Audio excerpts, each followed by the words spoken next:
দীর্ঘ রাজনৈতিক টানাপোড়েনে যুদ্ধবিরোধী আন্দোলন ও আন্তর্জাতিক চাপেই অবশেষে পদত্যাগে বাধ্য হলেন ইসরায়েলের প্রধানমন্ত্রী বেঞ্জামিন নেতানিয়াহু। গাজায় টানা 2 বছরের সামরিক অভিযানের পর দেশ জুড়ে ছড়িয়ে পড়া ক্ষোভ শেষ পর্যন্ত তার পতনের মূল হয়ে দাঁড়ায়। 2023 সালের 7ই অক্টোবর হামাসের আকস্মিক হামলায় নতুন করে জ্বলে ওঠা ইসরায়েল ফিলিস্তিনি সংঘাত। সেদিনের সেই আক্রমণে বহু ইসরায়েলি নাগরিক নিহত হয়, শতাধিক মানুষ বন্দী হয় গাজায়। এর প্রতিশোধ নিতেই ইসরায়েল শুরু করে এক রক্তক্ষয়ী অভিযান, যার নেতৃত্বে ছিলেন প্রধানমন্ত্রী বেঞ্জামিন নেতানিয়াহু। পরবর্তী মাসগুলোতে গাজায় উপত্যকা পরিণত হয় এক ভয়াবহ যুদ্ধক্ষেত্র।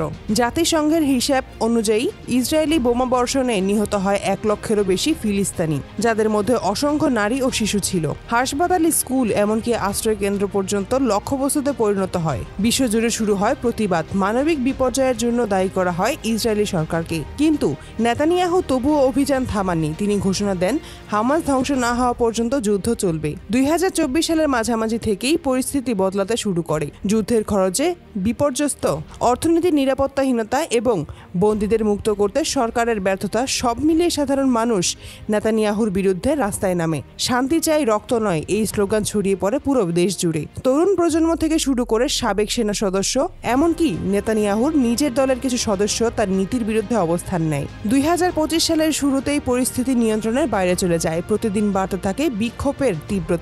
সরকারের ভেতরেও দেখা যায় বিভক্তি। অবশেষে আজ তীব্র রাজনৈতিক চাপের মুখে নেতানিয়াহুর পদত্যাগের ঘোষণা দেন। সংসদে দেওয়া সংক্ষিপ্ত ভাষণে তিনি বলেন, দেশের স্বার্থে আমি সরে দাঁড়াচ্ছি, যাতে ইসরায়েলি এক নতুন করে ঐক্যবদ্ধ তৈরি করতে পারে। কিন্তু এখানেই শেষ নয়। পদত্যাগের কয়েক ঘন্টা পরেই আন্তর্জাতিক অপরাধ আদালত তাকে আটক করে। অভিযান গাজায় বেসামরিক মানুষের ওপর নির্বিচারে হামলা চালানোর নির্দেশ দিয়ে তিনি মানবতার বিরুদ্ধে অপরাধ করেছেন। আদালত জানিয়েছে তার বিরুদ্ধে আনুষ্ঠানিক তদন্ত শুরু হয়েছে।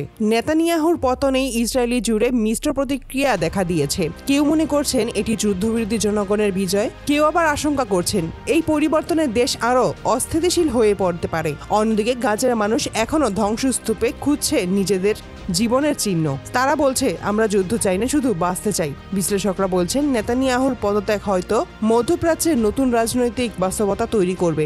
এখন প্রশ্ন একটাই, ইসরায়েলি ও ফিলিস্তিনি কি অবশেষে শান্তির পথে এগোবে, নাকি ইতিহাস আবারও ফিরে যাবে সেই সংঘাতের অন্ধকারে?